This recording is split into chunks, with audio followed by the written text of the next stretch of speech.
नमस्कार दोस्तों, कैसे हैं आप सभी। स्वागत करती हूँ मैं आपके अपने चैनल भक्ति आपके द्वारे पर। मैं हूँ आपकी दोस्त लता शर्मा। आज मैं इस वीडियो में आपसे बात करने वाली हूँ कि देवी देवताओं की पूजा में हमें किन किन बातों का ध्यान रखना जरूरी होता है।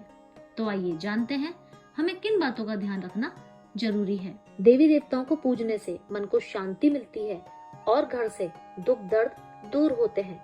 इसी कारण पुराने समय से ही ये परंपरा चली आ रही है।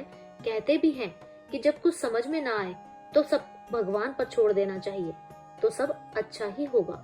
इसलिए जिन घरों में हर रोज पूजा की जाती है वहाँ का वातावरण सकारात्मक और पवित्र रहता है। दरिद्रता दूर रहती है। दीपक और अगरबत्ती के धुएं से स्वास्थ्य लाभ होता है। इससे नुकसान पहुँचाने वाले सूक्ष्म कीटाणु मर जाते हैं। शास्त्रों के अनुसार पूजन के लिए कई आवश्यक नियम बताए गए हैं। इन नियमों का पालन करते हुए पूजा करने पर श्रेष्ठ फल प्राप्त होते हैं। हिंदू धर्म में पूजा पाठ करना जीवन का एक अभिन्न अंग होता है। पूजा पाठ करने से भक्त पर भगवान की कृपा बरसती है, वहीं मन को भी शांति मिलती है। पूजा पाठ करने की हर किसी को सलाह दी जाती है।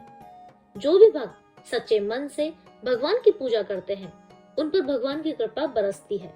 लेकिन पूजा पाठ में अगर कुछ बातों का ध्यान नहीं रखा जाता तो इसकी नकारात्मक प्रभाव भी पूजा करने वाले पर पड़ जाता है। तो आइए हम जानते हैं कि किन बातों का हमें ध्यान रखना चाहिए जब हम पूजा पाठ करते हैं। उस समय पूजा का शुभारंभ करते समय गणेश जी की पूजा करना जरूरी होता है। गणेश पूजन के समय गलती से भी गणेश जी को तुलसी पत्र अर्पित ना करें, इससे बहुत बड़ा दोष लगता है। फिर आता है शिव जी की पूजा करना। वैसे तो बहुत सरल होता है, लेकिन इस बात को कभी ना भूलना चाहिए कि शिव जी की पूजा करने के लिए जो हमने सामग्री जुटाई है उसमें कभी भी केतकी का फूल ना रखें। इतना ही नहीं, गलती से भी महादेव को केतकी का फूल अर्पित ना करें। केतकी को महादेव ने उसकी किसी भूल पर श्राप दे दिया था, जिसके बाद शिव पूजा में रहना उनका वर्जित होता है। फिर आता है जब भी भगवान की प्रतिमा को स्नान करवाएं, अंगूठे का इस्तेमाल भूल कर भी ना करें।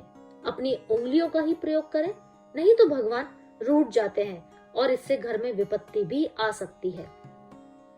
फिर आता है दिया जलाते समय उसको कतई जमीन पर ना रखें, इससे धन हानि होती है और घर में अशुभता आती है। पूजा के समय अगरबत्ती का प्रयोग ना करें तो अच्छा होगा।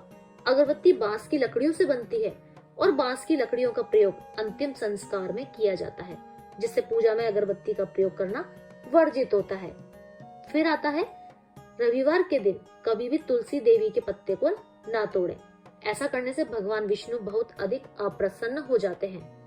फिर आता है वास्तु के अनुसार कभी भी भगवान शालिग्राम पर चावल अर्पित ना करें, इससे घर में दोष लग जाता है। सातवां आता है पूजा में गंदे कपड़े पहनकर बैठने से घर में दरिद्रता आती है। फिर आता है पूजा के समय अपने तन और मन को पवित्र रखें। मन को दूषित कर पूजा करने से इसका फल प्राप्त नहीं होता। नवा आता है पूजा में चढ़ाए गए फूलों को फेंके नहीं, इन्हें पवित्र नदी में प्रवाहित कर दें। किसी भी भगवान के पूजन में उनका आह्वान करना चाहिए, ध्यान करना चाहिए, आसन देना चाहिए, स्नान करवाना चाहिए, धूप दीप जलाना, अक्षत कुमकुम चंदन पुष्प प्रसाद आदि अनिवार्य रूप से होना चाहिए। फिर आता है अगला, पूजन में पान का पत्ता भी रखना चाहिए। ध्यान रखें पान के पत्ते के साथ इलायची लौंग गुलकंद आदि भी चढ़ाना चाहिए। पूरा बना हुआ पान चढ़ाएंगे तो वो अच्छा रहेगा। फिर आता है अगला, देवी देवताओं को हार फूल पत्तियां आदि अर्पित करने से पहले एक बार साफ पानी से धो लेना चाहिए। फिर आता है सभी प्रकार की पूजा में चावल विशेष रूप से चढ़ाए जाते हैं। पूजन के लिए ऐसे चावल का उपयोग करना चाहिए जो अखंडित होने चाहिए, जो टूटे हुए ना हो। चावल चढ़ाने से पहले उन्हें हल्दी से पीला करना शुभ माना जाता है। इसके लिए थोड़े से पानी में हल्दी घोलकर उसे एक दिन पहले आप रख दीजिए, उससे सूख जाएंगे, फिर आप उन्हें प्रयोग में लीजिए। फिर अगला आता है पूजन कर्म में इस बात का विशेष ध्यान रखें कि पूजा के बीच में दीपक बुझना नहीं चाहिए। ऐसा होने पर पूजा का पूर्ण फल प्राप्त नहीं होता। अगला आता है भगवान विष्णु को प्रसन्न करने के लिए पीले रंग का रेशमी कपड़ा चढ़ाना चाहिए। माता दुर्गा, सूर्य देव व श्री गणेश को प्रसन्न करने के लिए लाल रंग का, भगवान शिव को प्रसन्न करने के लिए सफेद वस्त्र अर्पित करना चाहिए। अगला आता है किसी भी प्रकार के पूजन में कुल देवता, कुल देवी, घर के वास्तु देवता, ग्राम देवता आदि का ध्यान करना भी आवश्यक होता है। इन सभी का पूजन भी हमें करना चाहिए। दोस्तों, पूजन में हम जिस आसन पर बैठते हैं उसे पैरों से इधर उधर नहीं खिसकाना चाहिए। आसन को हाथों से खिसकाना चाहिए। फिर अगला आता है, यदि आप प्रतिदिन घी का एक दीपक भी घर में जलाएंगे तो घर के कई वास्तु दोष भी दूर हो जाते हैं। फिर आता है सूर्य, गणेश, दुर्गा, शिव और विष्णु, ये पंच देवता कहलाते हैं। इनकी पूजा सभी कार्यों में अनिवार्य रूप से की जानी चाहिए। प्रतिदिन पूजन करते समय इन पंच देव का ध्यान करना चाहिए। इससे लक्ष्मी कृपा और समृद्धि प्राप्त होती है। फिर आता है, तुलसी के पत्तों को 11 दिनों तक बासी नहीं माना जाता।